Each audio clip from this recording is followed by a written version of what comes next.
Film dimulai dengan pemandangan alam pedesaan. Sebuah mobil berhenti karena telah mencapai tujuannya. Seorang gadis bernama Nur keluar dari mobil dan melihat seorang kakek tua yang memandangnya dengan tatapan tajam. Nur yang keheranan menyaksikan hal itu hanya bisa diam. Kemudian, seorang gadis lain bernama Ayu keluar dari mobil dan menyadarkan Nur. Tidak lama kemudian, seorang lelaki bernama Ilham yang merupakan kakak dari Ayu menyambut mereka.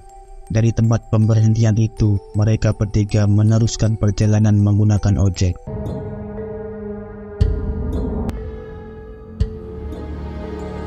Setelah cukup lama, ketiganya sesampai di gerbang sebuah desa. Kepala desa yang bernama Pak Prabu telah menyambut kedatangan mereka di tempat itu. Setelah saling memperkenalkan diri, Ayu dan Nur menyatakan keinginan mereka untuk melakukan KKN di desa tersebut. Awalnya, Pak Prabu enggan mengizinkan kegiatan tersebut entah karena apa. Namun, Ayu mengutarakan kembali keinginan mereka sebagai sekelompok mahasiswa dan berhasil menyakitkan beliau. Bersama Ilham dan Pak Prabu, kedua gadis tersebut melihat-lihat beberapa tempat di desa itu. Pak Prabu memperlihatkan sebuah kolam yang telah mengering di desa tersebut. Beliau menceritakan bahwa dulunya kolam itu merupakan tempat mandi bagi para penari di desa. Kemudian Ayu memaparkan idenya untuk membuat kolam tersebut menjadi tempat yang memiliki fungsi bagi warga desa. Saat itu, Nur merasa pundaknya tiba-tiba menjadi berat.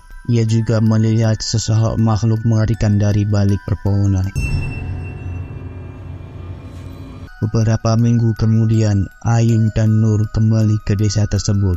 Kali ini mereka bersama-sama dengan teman mereka bergabung dalam satu kelompok KKN, yaitu Bima, Widya, Anton, dan Wahyu. Ketika menempuh perjalanan menggunakan ojek, Widya yang berpaling belakang mendengar suara gamelan. Selain itu, ia juga melihat sesosok wanita berpakaian tradisional di kejauhan. Sampainya di desa, Widya bertanya kepada Pak Prabu apakah ada desa lain di sekitar tempat mereka. Ia juga mengatakan bahwa ia mendengar suara gamelan seakan ada yang menggetarkan acara tersebut. Mendengar hal itu, raut wajah Pak Prabu tiba-tiba berubah. Namun, beliau berusaha terlihat tenang dan mengatakan mungkin Widya hanya salah mendengar sesuatu. Pak Prabu mengantarkan para gadis untuk menginap di rumah Bu Sundari, sedangkan para lelaki akan menginap di tempat lain yang telah dipersiapkan. Malam pertama di desa tersebut, Widya yang tidak bisa tertidur melihat penampakan sosok nenek tua di sebelah Nur. Nenek tersebut membelai kepala Nur yang tertidur pula seakan begitu menyayanginya. Bagi Widya, fenomena itu sebenarnya sangat menakutkan. Akan tetapi, ia hanya bisa diam dan menangis sambil mencoba sebisa mungkin untuk tidur.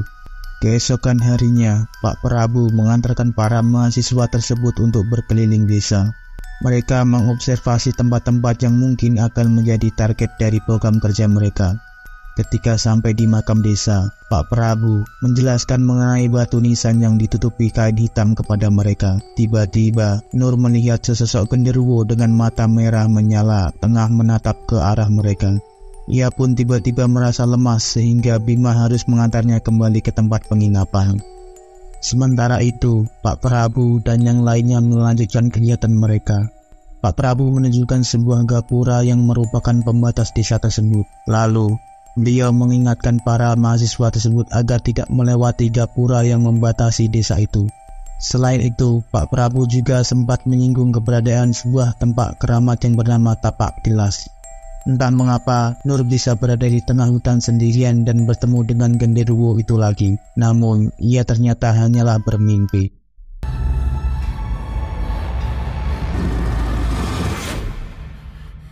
Saat makan malam, Ayu menanyakan perihal Bima kepada Nur. Dan terungkaplah bahwa selama ini Ayu telah memiliki perasaan suka kepada Bima. Sejak saat itu, para mahasiswa tersebut mulai mengalami fenomena-fenomena mistis.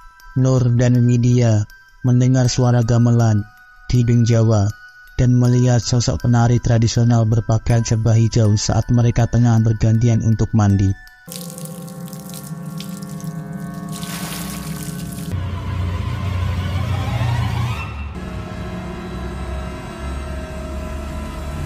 Kita menemui Pak Prabu untuk mengeluhkan pengalamannya selama di desa. Nur juga bertemu dengan seorang laki tua bernama Mbah Buyut. Melalui Mbah Buyut, Nur mengetahui keberadaan sesosok jin yang selalu menjaga dirinya. Kehadiran jin penjaga itu telah membuat jin penghuni desa tidak nyaman. Ternyata makhluk yang sering menampakkan dirinya kepada Nur adalah jin penunggu desa tersebut. Namun, setelah melakukan komunikasi dengan Mbah Buyut, jin penghuni desa itu pun berjanji tidak akan mengganggu Nur lagi. Malamnya, Nur dan Widya kembali mengalami fenomena mistis. Nur merasa melihat Widya tengah melilitkan seekor ular pada tubuhnya. Sementara Widya justru merasa ia melihat Nur tengah menari dengan gerakan yang sangat luas dan indah. Sebenarnya, yang betul-betul kesurupan dan menari saat itu adalah Widya. Wahyu, salah satu teman mereka, adalah orang yang sangat memergoki Widya malam itu. Sementara Nur hanyalah bermimpi.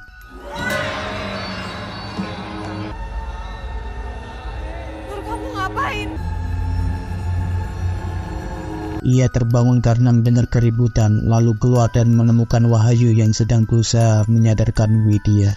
Keesokan harinya, Mbah Buyut mendeteksi adanya makhluk halus yang mengikuti Widya.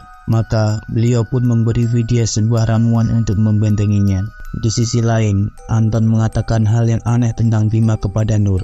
Semula Nur tidak mempercayai perkataan Anton, tetapi Anton lalu menunjukkan bukti adanya sebuah sesajen di kamar Bima. Sayangnya, baik Nur maupun Anton melewatkan foto Widya yang juga ada di tempat itu. Semakin hari, hampir setiap orang dari kelompok KKN tersebut mendapatkan pengalaman mistis. Bahkan setelah Pak Prabu mengantarkan mereka untuk menempati tempat penginapan yang baru, mereka mengalami kejadian-kejadian yang lebih menyeramkan.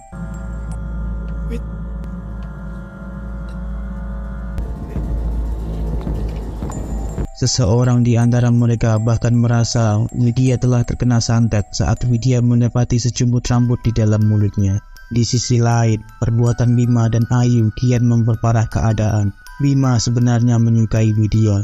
Oleh karena itu, ia menitipkan sebuah benda kepada Ayu agar Ayu menyampaikannya kepada Widya. Namun, Ayu menghilangkan benda tersebut sehingga Bima memarahinya. Suatu ketika, Nur mencari Bima dan Ayu hingga keluar dari batas desa. Nur tak mampu berkata-kata saat ia memergoki teman dan sahabatnya itu usai melakukan perbuatan zina. Sementara itu, Widya dan Anton yang tengah berbelanja untuk kebutuhan sehari-hari pun mengalami hal yang aneh. Seorang pedagang di pasar tercengang saat mengetahui Widya dan Anton menginap di desa tersebut. Bahkan, pedagang itu sempat menawarkan agar mereka mencari penginapan di luar desa dan baru kembali keesokan harinya. Namun, Anton dan Widya merasa mereka tetap harus kembali ke desa meski hari mulai gelap. Karena tidak mampu berbuat apa-apa, pedagang itu menyarankan agar mereka tidak berkomunikasi dengan siapapun yang mereka temui di tengah hutan.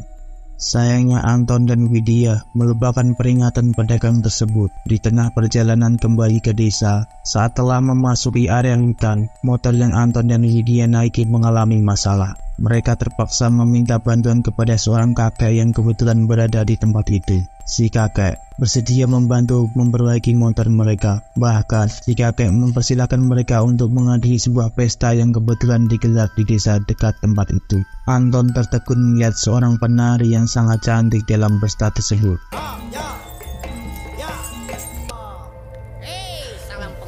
Namun, Widya justru merasa takut karena penari itu terus-menerus memandanginya, hingga ia mengajak Anton untuk segera meninggalkan tempat itu. Di saat yang sama, si kakek menghampiri Anton dan mengabarkan bahwa motor mereka telah diperbaiki. Si kakek juga memperlihatkan Anton untuk membungkus makanan sesuai keinginannya. Ketika mereka beranjak pergi dari tempat itu, ketika pesta tersebut berhenti dan semua orang yang ada di situ memperhatikan mereka berdua, Anton dan Widya menceritakan pengalaman mereka saat sampai di desa. Ia tidak tahu kalau saat itu Nur baru saja memarahi Bima dan Ayu atas perbuatan yang telah mereka lakukan. Wahyu mengungkapkan ketidakpercayaannya terhadap cerita Anton. Lalu Anton mengeluarkan bungkusan makanan yang ia ambil. Mana oleh-oleh teko hajatan tadi? Tunjukin ke mereka kalau kita...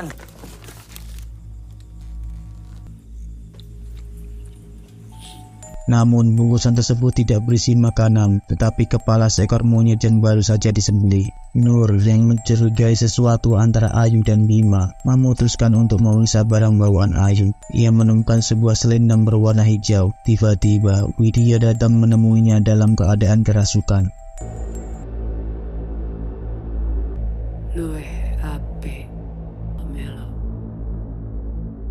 Melalui tubuh Widya, Badarawi memperingatkan agar Nur tidak mencampuri urusannya. Ia tidak segan-segan untuk mencelakai Nur jika tidak menghiraukannya. Meskipun demikian, Badarawi juga menunjukkan hormatnya kepada sosok jin penjaga Nur, yaitu Mbah Dok.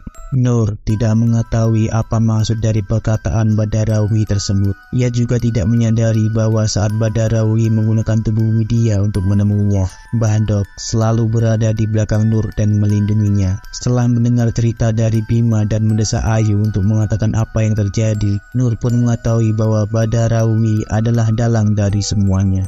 Singkatnya, Badarawi memanfaatkan perasaan cinta antara Bima, Ayu, dan Widya untuk menjebak mereka ke dalam perbuatan syirik. Ternyata, selama ini, Badarawi yang berwujud seorang penari berparas cantik telah menemui dan berkomunikasi dengan Bima dan Ayu secara terpisah. Badarawi memanfaatkan rasa cinta Bima kepada Widya sebagaimana rasa cinta Ayu kepada Bima dan membuat mereka melakukan perbuatan yang tidak semestinya. Tengah malam, Widya diam-diam mengikuti Bima yang keluar sendirian hingga ke tapak tilas.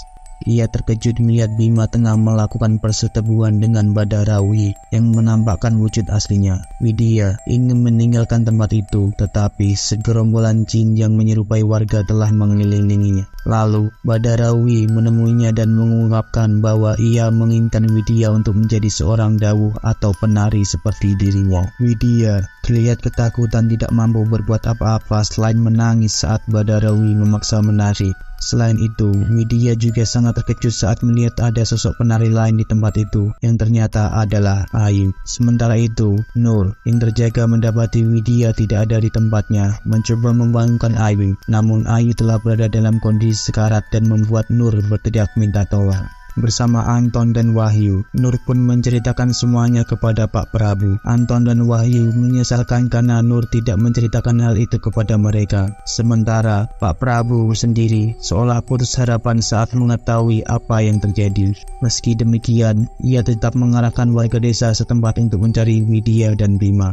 Mbah Buyut sebagai sesepuh desa pun tidak tinggal diam. Beliau memaparkan bagaimana cara Badarawi mempengaruhi Bima dan Ayu untuk mendapatkan keinginannya. Lalu Mbah Buyut meninggalkan Nur dan menjelma menjadi sosok anjing hitam untuk menjemput dan membawa Widya kembali. Widya yang mendengar suara anjing itu memiliki peluang untuk meninggalkan tapak tilas. Sayangnya, meski sangat ingin, ia tidak mampu berbuat apa-apa untuk menolong Ayu. Di sisi lain, warga desa telah menemukan keberadaan Bima. Sayangnya, sebagaimana Ayu, Bima pun telah berada dalam kondisi sekarat. Mbah Buyut menyesalkan kondisi Bima dan Ayu. Beliau menjelaskan bahwa saat ini kedua teman Nur itu tengah menanggung konsekuensi akibat mereka sendiri. Kini, jiwa keduanya tidak lagi berada dalam tubuh mereka, melainkan di alam jin. Badarawi telah mencintaikan Bima sebagai pendampingnya. Ia juga menjadikan Ayu seorang dawuh yang akan terus menari hingga akhir hayatnya. Di akhir film, Nur dan kawan-kawannya meninggalkan desa tersebut. Sebelum pergi, Pak Prabu menceritakan sejarah kelam dari desa tersebut kepada Nur. Dahulu, penduduk desa tersebut memiliki kepercayaan dengan menyembah makhluk halus. Kepercayaan itulah yang membuat desa tersebut seakan tidak pernah berkembang. Pak Prabu sendiri merasa telah gagal dalam melakukan tugasnya sebagai kepala desa. Ia tidak mampu melakukan perubahan untuk membawa desa dan warganya sendiri menjadi lebih baik. Pak Prabu juga menyesalkan apa yang telah menimpa Ayu dan Bima. Bima meninggal pada hari keempat setelah kepulangannya. 3 bulan kemudian, Ayu pun meninggal. Adegan kemudian berpindah kepada Nur dan Widya yang tengah menceritakan kisah mereka kepada Simple Man dalam sebuah wawancara. Untuk menghormati Ayu dan Bima, Nur dan Widya pun meminta agar Simple Man menyamarkan nama-nama setiap orang dan tempat kejadian tersebut.